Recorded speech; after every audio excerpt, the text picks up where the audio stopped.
bienvenue à ce bulletin d'information sur For You Télévision. La première partie c'est en langue anglaise avec vous, Jix Ndabise. Good day to you. Bon après-midi, Bada. Good day, ladies and gentlemen. Thank you immensely for joining us. We kick off the first segment of this newscast in the Central African Republic, where a grouping of the main opposition Central African Republic opposition parties, the Republican Bloc for the Defense of the Constitution, will formally approach the Constitutional Court on Wednesday. They are challenging the presidential decree dated August 26, establishing a drafting committee for a new constitution. Among the signatories is Crimpin Moli Ngumba, president of the African Part of a Radical Transformation, and the integration of states is counting on the court, which had earlier ruled out certain parts of the constitution to be revised. We now leave from there to take you to Mali, the West African nation, of course, where Mali's transitional government and former rebel groups have resumed talks after almost a year. The talks had as aim to reintegrate into the Malian army the 26,000 rebels who had dropped down their weapons. Details with you, Mwanzi Joyogo. Mali's transitional government and former rebel groups have resumed talks after almost a year from the negotiating table. Over the weekend, an alliance of Tuareg and Arab rebel groups, pro-government armed groups and the government met with the monitoring committee of the Algiers Agreement signed in 2015 to discuss the reintegration of 26,000 rebels who have dropped down their arms. Algerian Minister of Foreign Affairs Ramtan Lamnara noted that the talks have been constructive. A number of observations were made, he says. The comments that were made by the government representative were satisfactory in content and tone. And I'm confident that at our next meeting we will make even more significant progress. Head of the coordination of Azawad movement, Ataye Ag Mohamed, is cautiously optimistic about the talks. He says the government of Mali and the parties have once again reiterated the commitment to work for the full and consensual implementation of the Peace and Reconciliation Agreement. This is a strong message, but we expect action. Mohamedou Diawara, Chief of Staff of the Ministry of National Reconciliation of Mali, noted that the negotiations are a good step forward. What is more important is that all the Malian parties have renewed their mutual trust, he says. And they're in the process of giving each other the benefit of good faith in dealing with the issues. Mali, like many African countries since independence, has witnessed political turmoil and jihadist insurgencies since 2012. Let's now talk post-elections time in Kenya, where Kenya's Supreme Court has upheld the victory of former Deputy President William Ruto in the August 9 presidential elections after ruling on a number of petitions brought forth by his closest challenger, Raila Odinga. The unanimous verdict was declared on Monday by Martha Koome, the chair of the 7-member court. On August 15, Ruto had been declared the winner of the ballot by Wafula Chebukati, the head of the Independent Electoral Boundary Commission (IEBC), with 50.4% of the vote to Odinga's 48.8%. In a dramatic split just before the announcement of the results, 4 of the 7 commissioners disowned the result. The decision paves the way for Ruto, 55, to be sworn in as Kenya's 5th president in the coming days. Ruto, who was elected in 2013 and 2017 alongside outgoing President Uhuru Kenyatta as deputy, but the duo fell out in 2018 after an unexpected truce between the president and his erstwhile archivia, out of course Odinga. We now leave and take you to Chad to talk the Inclusive National Dialogue, where there are doubts that the National Inclusive Dialogue will resume today after being suspended since Saturday due to unrest in Jamina. The duo, the party which boycotted the Inclusive National Dialogue, had intended to organize a rally on Saturday but was prevented from doing so. Hundreds of activists were arrested on Saturday evening. The former former foreign minister in Burkina Faso, was in talks with the leader of the opposition party, Succès Masra, and according to the latter, the lifting of the blockade and the unconditional release of its imprisoned activists were prerequisite for any discussion. We now talk health in the southern part of the African continent, precisely in Zimbabwe, with that of measles, where the outbreak of measles in the southern African nation is at its peak. It creates more victims. The country's government put blames on faith leaders of the Apostolic Church for the widespread of the disease across the country. Details with our student journalist, Ewane Epole. The Ministry of Health declared on Saturday, September 4th, that the outbreak of measles in Zimbabwe has so far claimed the lives of over 685 individuals. This figure is more than 4 times the cases reported almost 2 weeks ago, even though a nationwide vaccination is ongoing. We've come to Mutasa district to investigate the measles outbreak. There's not been measles cases for more than 10 years, and all of a sudden cases were recorded, and we need to find out why measles has re-emerged in Mutasa district and to also find out the response. What we found out is most cases that are the deaths that were recorded are not vaccinated, and we have most of the cases being unvaccinated as well, and only the few that have the measles have mild symptoms. The situation is obviously getting worse day by day, according to the minister's publication on Twitter, in which he stated that Zimbabwe had 6,034 confirmed cases and 685 deaths, followed by 191 new cases and 37 deaths reported on a single day on September 1st. Monica Mutsvangwa, the country's information minister, said last month that children within the range of 6 months and 15 years old were not strong enough to resist the disease, especially those from religious sects that do not believe in vaccination.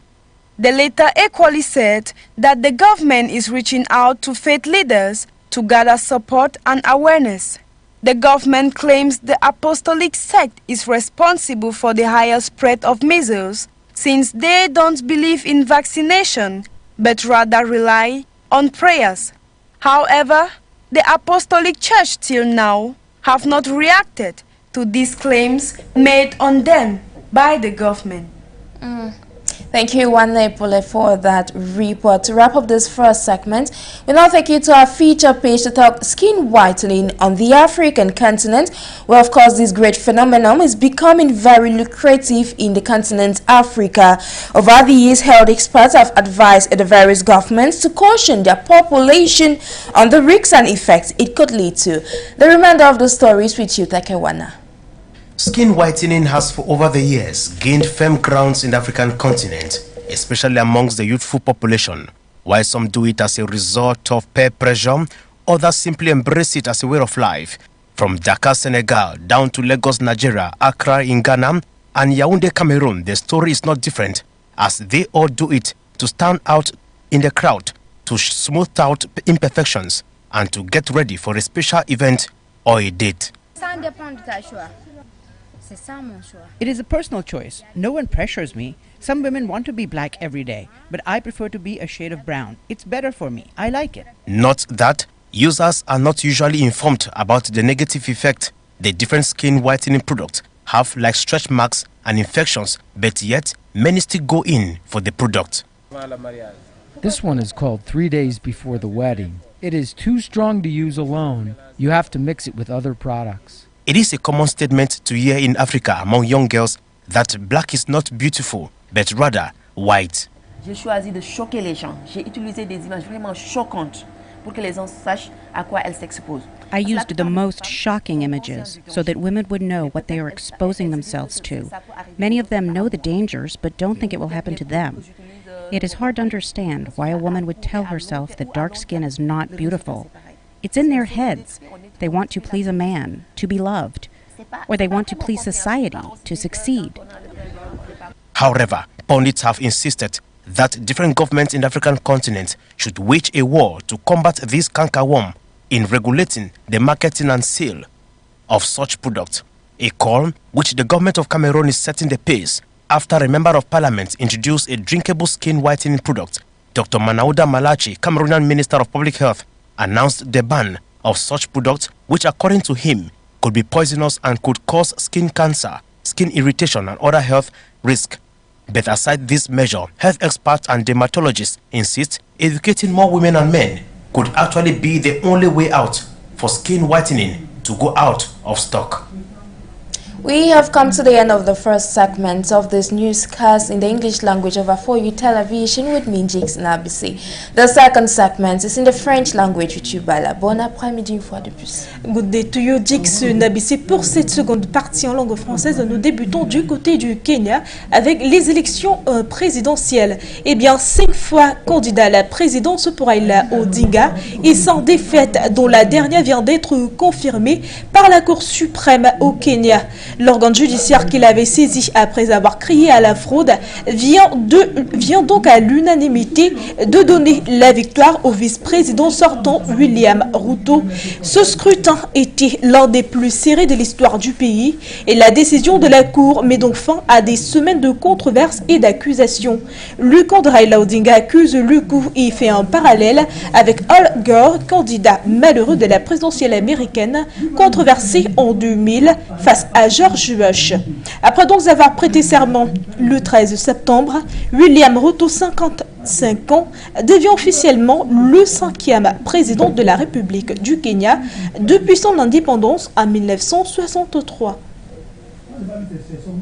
Et puis parlons dialogue national inclusif et souverain du côté du Tchad. Suspendu depuis samedi dernier, le dialogue national inclusif et souverain a donc finalement repris le lundi 5 septembre 2022 après la levée du blocus du siège du Parti des transformateurs et la libération des militants arrêtés durant le week-end dernier. C'était justement l'occasion pour les différents participants de tabler autour de l'agenda officiel des discussions. L'objectif du présidium étant de boucler les échanges le 5 octobre prochain. Précisons que cette reprise intervient après un week-end très mouvementé. Le bouclage du siège du Parti des transformateurs de Success Masra a fini par être levé, c'était hier soir. Et les militants de la formation arrêtés ces derniers jours ont été libérés le matin de samedi, ont confirmé les dirigeants du parti. Et puis selon les transformateurs, 279 personnes avaient été arrêtées. Les autorités, elles, n'ont pas communiqué sur le sujet. Certains ont regagné le siège du parti pour donc écouter leur leader. Et puis en République centrafricaine, l'ITI International reprend le pôle pour les secteurs attractifs. C'était au cours d'une audience accordée le lundi 5 septembre 2022 à l'honorable Évariste Ngamana, premier vice-président de l'Assemblée nationale centrafricaine, au consultat de l'ITI International. Radouane Drouzen était accompagné d'une délégation de l'initiative pour la transparence dans les industries extractives conduite justement par Robert Maïdokana, ministre des coordonnateurs de l'ITI-RCR. Prenons justement plus de précisions dans cette actualité avec vous, Fon Noira. J'ai eu l'honneur d'être accepté par le premier vice-président de l'Assemblée nationale afin d'échanger sur certains points dans le cadre de notre étude, principalement sur les réformes possibles dans le secteur et ainsi ses aspirations par rapport au processus ITIE au niveau de la République centrafricaine. C'est en ces termes que le consultant de l'ITIE International s'est exprimé devant la presse parlementaire le lundi 5 septembre 2022, au sortir de l'audience que lui a accordée le vice-premier ministre de l'Assemblée nationale centrafricaine, l'honorable Évariste Ngamana. Commis par le secrétariat international pour assister le secrétariat national de l'ITIE RCA, Radouane Bouzaïen, est venu s'entretenir avec la deuxième personnalité de l'Assemblée nationale centrafricaine dans le cadre d'une étude pour la transparence des contrats dans les secteurs attractifs en RCA. Et afin que la mission porte ses fruits, quel meilleur interlocuteur que l'Assemblée nationale, qui de l'avis de Radouane Bouzaïen est une actrice qui va contribuer à promouvoir la bonne gouvernance et la transparence dans les secteurs extractifs et surtout pour le revenu de l'État et que ce revenu puisse profiter au peuple. Répondant à la question sur l'étude, l'objet de la visite proprement dite, le consultant de l'initiative pour la transparence dans les industries extractives a fait savoir à la presse que dans le processus ITIE, la République centrafricaine a été acceptée, c'est-à-dire qu'elle a intégré le processus de Kimberley et l'étendue de travail qui va couvrir les zones vertes agréées par le dit processus. Pour rappel, l'ITIE, entendu l'initiative pour la transparence dans les industries extractives, promeut la gestion ouverte et responsable des ressources pétrolières, gazières et minières. Et l'on note que plus d'une cinquantaine de pays se sont engagés à renforcer la transparence et la redevabilité de la gestion de leur secteur extractif en mettant en œuvre la norme ITIE. Merci à vous, Femme Noire. Et toujours en République centrafricaine, dans une requête déposée le mercredi dernier à la Cour constitutionnelle de la Centrafrique, le Bloc républicain pour la défense de la Constitution du 30 mars a donc abrégé RBC a donc souligné qu'il s'oppose farouchement à toute tentative de modification de la Constitution telle qu'initiée par le président centrafricain Faustin Archange Touadéra. Après l'annonce par le président Touadéra le 12 août dernier, la tenue prochaine d'un référendum constitutionnel, le ministre chargé du secrétariat général du gouvernement, Maxime Balalou, a déclaré à l'issue du Conseil des ministres extraordinaire du 15 août que le gouvernement avait l'autorisation de l'Assemblée nationale pour mettre en place une assemblée constituante. Et puis du côté de la Guinée-Conakry, bilan du CNRD. En Guinée-Conakry, le 5 septembre 2021, le col Mamadi Doumbouya prenait le pouvoir après la chute d'Alpha Condé, alors du président. Le Comité national du Rassemblement pour le développement et à son 12e mois, celui-ci avait fait de la justice, la lutte contre la corruption et la réconciliation nationale ses principaux objectifs. On tente justement de dresser un bilan dans cet élément que signe Bégoudi Madane. 5 septembre 2021, 5 septembre 2022, un an déjà que le colonel Mamadi Doumbouya a pris les commandes de la Guinée-Conakry après la chute d'Alpha Condé. Une transition de 36 mois, c'est ce qui a été après de longs pourparlers et médiation de la CEDEAO. Le Conseil national du Rassemblement pour le développement CNRD en abrégé, dirigé par le colonel Mamadi Doumbouya, avait fait de la justice un point principal de sa transition, la sécurité, la lutte contre la corruption et la réconciliation nationale venaient par la suite. Aujourd'hui, le pouvoir de transition a entamé des assises préparatives du procès du massacre du 28 septembre 2009.